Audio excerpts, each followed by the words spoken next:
She walked into the kitchen glowing, literally glowing, that pregnancy glow people talk about like it's magic. "Honey," she said, setting her purse down with a smile I hadn't seen in months. "We need to talk." I looked up from my laptop. I was reviewing quarterly reports for work, halfway through a cold sandwich. "I'm pregnant," she announced. Not nervous, not uncertain, triumphant. For a second, the world stopped. Then she added, "We're keeping it. I've already made an appointment with Dr. Morrison, 12 weeks along." 12 weeks? I set down my sandwich slowly. My brain did the math faster than my mouth could form words. 12 weeks ago, I was in Singapore for 3 weeks on a project I couldn't postpone. Before that, I'd been in Frankfurt for 2 weeks. I hadn't been home, really home, in the same bed, in the same time zone, for almost 4 months. I looked at my wife, at her smile, at her hand resting on her still flat stomach like she was already protecting something precious. And I said the only thing that made sense. "Congratulations! When did we last sleep together?" Her smile froze. The kitchen went silent, except for the hum of the refrigerator and the slow, terrible cracking sound of a marriage breaking in real time. What kind of question is that?" she whispered. I pulled out my phone, opened my calendar, scrolled back. Singapore, 3 weeks. Frankfurt before that, 2 weeks. Before that, Tokyo, another 2 weeks. I looked up. "So I'll ask again. When exactly did we last sleep together?" Her face went from glowing to pale in the span of a heartbeat. You think I'm lying?" "I think," I said calmly, "that biology doesn't lie, and neither does my travel schedule." She opened her mouth, closed it, opened it again, and that's when I knew. If you want to know what I found in her phone that night and how a paternity test destroyed more than just a marriage, hit subscribe, because what came next made her family wish they'd never called me a liar. My name is Nathan Cross. I'm 39 years old, and I'm a senior project manager for an international engineering firm based in Boston. My job takes me all over the world: Singapore, Frankfurt, Tokyo, Dubai, Sao Paulo. Wherever there's a major infrastructure project that needs oversight, I'm on a plane. I'm gone more than I'm home. That's the deal. That's what pays for the house in Newton, the cars, the life my wife wanted. My wife, soon-to-be ex-wife, is Claire. She's 36, works in marketing for a boutique firm in Cambridge. Remote work, flexible hours, the kind of job that looks impressive on paper but doesn't actually require her to show up anywhere. We've been married for 8 years. For the first 5, it was good. We traveled together when we could. We talked every night when I was away. We made it work. Then something shifted. The calls got shorter. The texts got colder. The "I miss you" turned into "When are you coming home?" which turned into "You're never here." I tried. I really did. I took fewer projects. I negotiated for shorter trips. I even turned down a promotion because it would have meant more travel. But it wasn't enough. Claire wanted a husband who was home every night, who coached Little League and mowed the lawn on Saturdays. I wasn't that guy. I never pretended to be. But I was faithful. I was honest. I sent money home. I called every night. I thought that counted for something. Turns out, it didn't. The pregnancy announcement came on a Tuesday. I'd just gotten back from Singapore the night before, jet-lagged, exhausted, barely coherent. I slept for 12 hours straight, woke up disoriented, and stumbled downstairs to find Claire making breakfast. That should have been my first clue. Claire doesn't make breakfast. She was humming, wearing a sundress, hair done. "Good morning," she said brightly, too brightly. "Morning," I mumbled, reaching for coffee. "How was Singapore?" Hot, exhausting, the usual. She set a plate in front of me. Eggs, toast, bacon. The works. I stared at it. What's the occasion? Can't I make my husband breakfast? You can, you just don't. She laughed, nervous. Well, maybe I'm turning over a new leaf. I ate in silence, watching her move around the kitchen with an energy I hadn't seen in years. Then she sat down across from me. Nathan, we need to talk. Those 5 words, every married man's nightmare. I set down my fork. Okay. She took a breath, smiled. I'm pregnant. The world tilted. You're what? Pregnant. 12 weeks. I took 3 tests. I saw Dr. Morrison yesterday. It's real. I stared at her. 12 weeks. Yes. My brain started calculating. 12 weeks. That's 3 months. I'd been in Singapore for the last 3 weeks.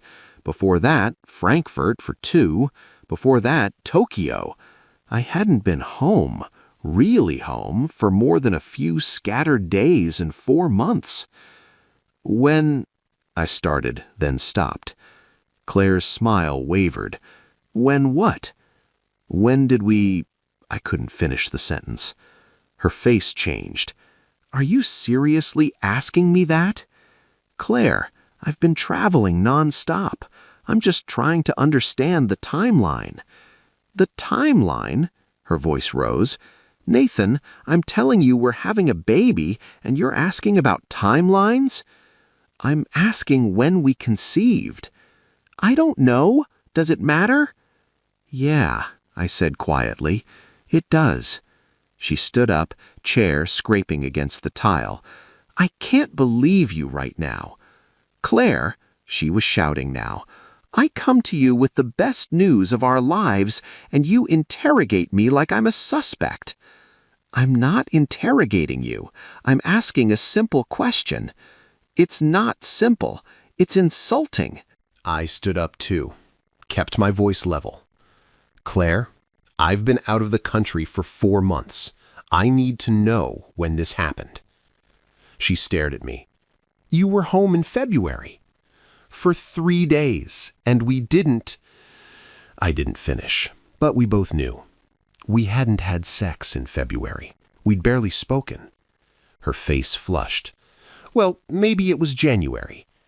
I was in Dubai in January. Then December.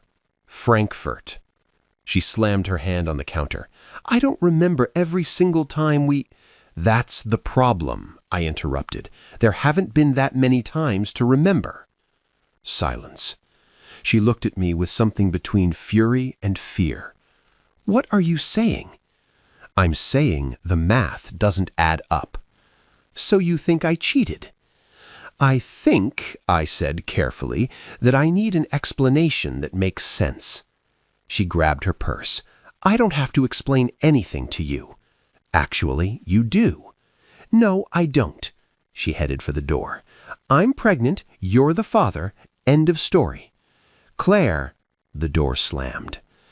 I stood in the kitchen, staring at the half-eaten breakfast, and felt the ground shift under my feet. I didn't chase her. I didn't call. Instead, I did what I do best. I gathered data. I opened my laptop and pulled up my calendar. Every trip, every flight, every hotel check-in for the last 6 months. Then I cross-referenced it with our credit card statements, joint account, every purchase, every transaction. If Claire was 12 weeks pregnant, conception would have been around mid-January. I was in Dubai from January 8th to January 24th. I checked our home security system. We have cameras on the front door, back door, and driveway, motion activated. I scrolled through January. January 10th, 8:47 p.m. A car pulls into our driveway. Not Claire's, a black Audi. A man gets out, tall, dark hair, well-dressed. Claire opens the door. She's smiling. They hug. Not a friendly hug. A long hug. They go inside. The camera doesn't show what happens inside, but it shows when he leaves. January 11th, 6:23 a.m. He stayed the night. I sat back staring at the screen. My hands were shaking, not from anger, from clarity. I scrolled forward. January 15th, same car, same man, same overnight stay. January 19th, again. January 22nd, again. 4 times, in 2 weeks.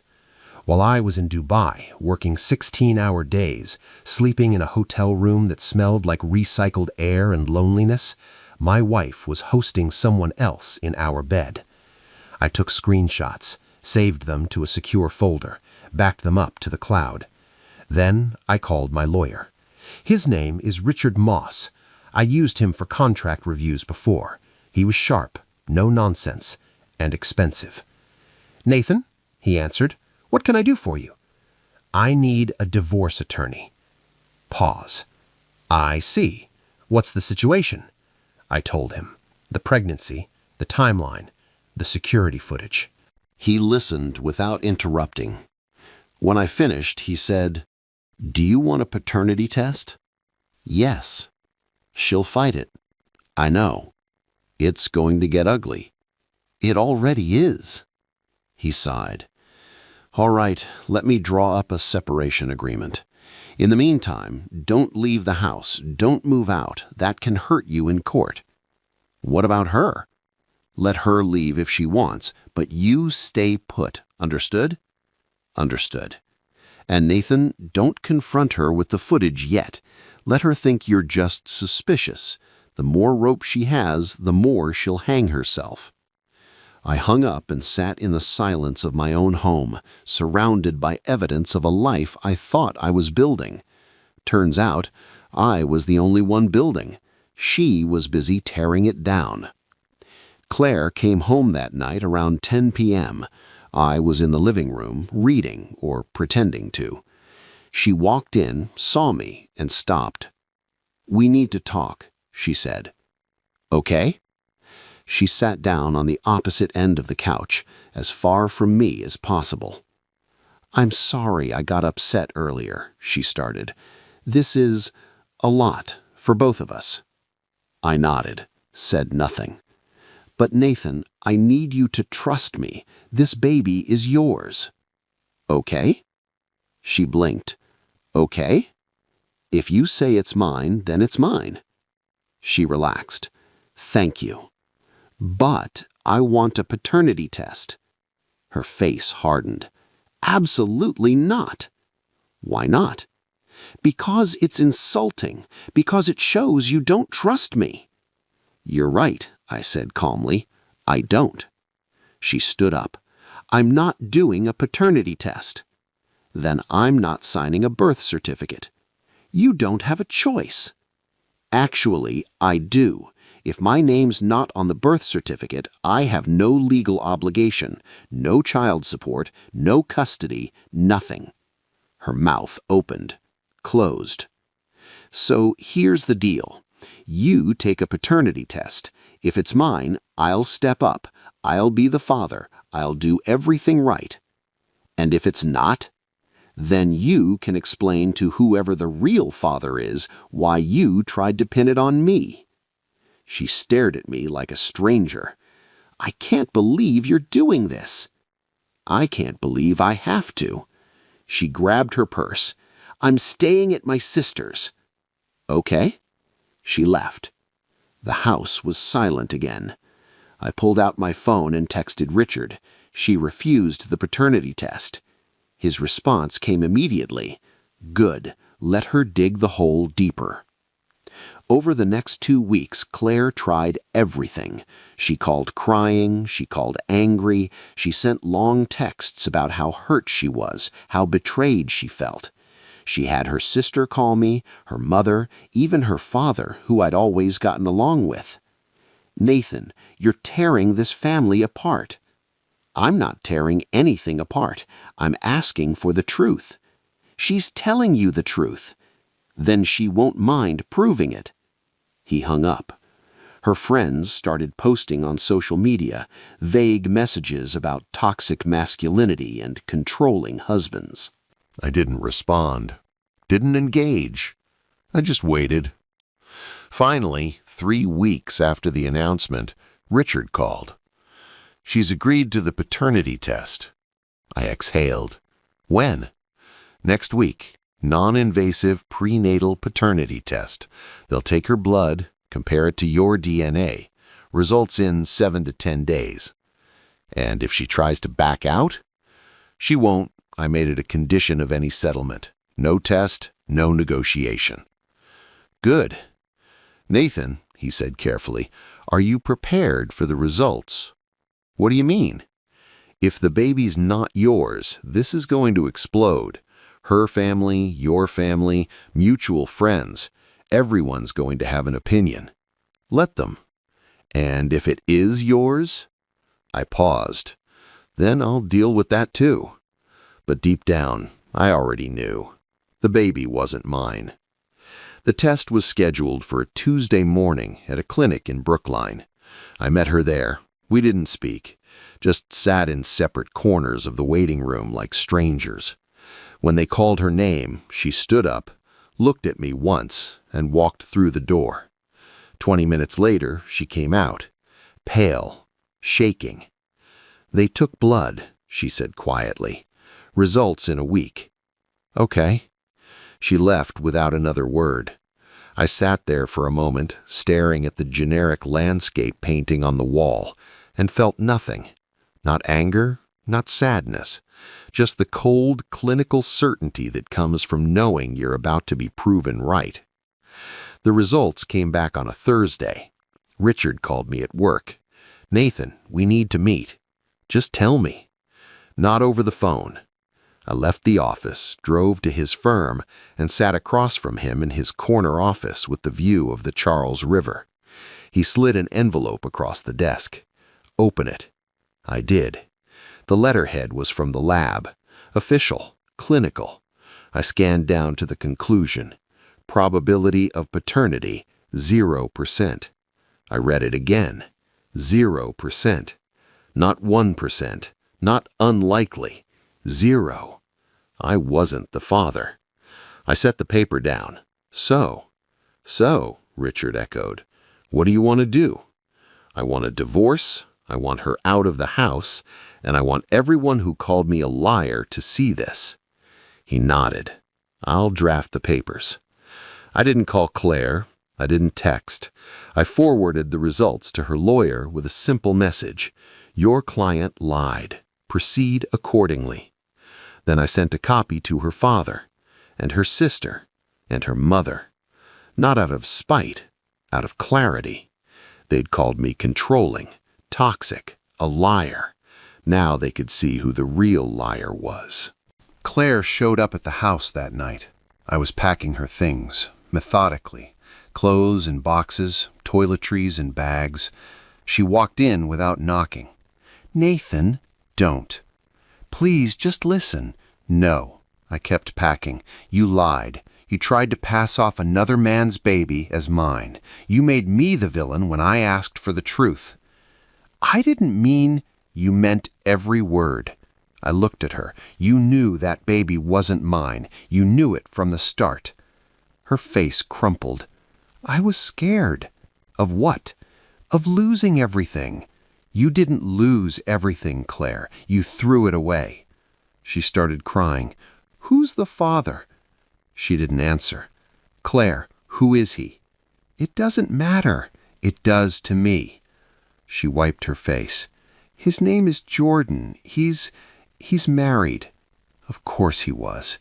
Does he know? She shook her head. I haven't told him. You should. He deserves to know he's going to be a father. He won't leave his wife. That's not my problem. She looked at me, mascara streaked, broken. What happens now? Now? I handed her a box. You leave. The divorce papers will be filed tomorrow. You'll get what's legally yours. Nothing more. Nathan. Goodbye, Claire. She took the box and walked out. I watched her car pull away and felt the weight lift. Not happiness, not relief, just the quiet, steady knowledge that I'd done the right thing. The divorce took 4 months. Claire tried to fight for the house. Richard shut it down. She tried to claim emotional distress. Richard presented the security footage. She tried to get alimony. Richard showed the timeline of the affair. In the end, she got her car, her personal belongings, and nothing else. The house was mine. The savings were mine. The life I'd built was mine. She moved in with Jordan, who, it turned out, did leave his wife for about 3 months. Then he left Claire, too. I heard through mutual friends that she had the baby, a boy, healthy. I didn't ask for details. It wasn't my story anymore. 6 months after the divorce was finalized, I was in Tokyo for work. I met someone. Her name was Yuki. She worked for the client company, spoke 3 languages, and had a laugh that made the whole room feel lighter. She said, "You seem careful." "I am." "Bad breakup?" "Something like that." She nodded. "I understand. My ex-husband cheated. It makes you cautious." "It does." We walked in silence for a while. Then she said, "But you can't let one person steal your ability to trust." "I know." "Do you?" I thought about it, about Claire, about the lies, about the paternity test that confirmed what I already knew. "I'm working on it," I said. She smiled. "Good. That's all anyone can do." A year later, Yuki and I were still together. Long distance, but real, honest. She never asked me for anything except the truth, and I gave it to her, every time, because I learned something from Claire. Love without honesty isn't love, it's performance, and I was done performing. I still travel for work, Singapore, Frankfurt, Tokyo, but now, when I come home, there's someone waiting who actually wants me there, not for what I provide, for who I am. Claire tried to trap me with a lie. Instead, she set me free. If this story hit home, comment, "I'm free." If you've ever been lied to, if you've ever had someone try to rewrite your reality, if you've ever stood up for the truth when everyone else called you crazy, this one's for you. Hit subscribe for more stories about the quiet power of knowing your worth. Because the best revenge isn't proving them wrong, it's walking away and building something real.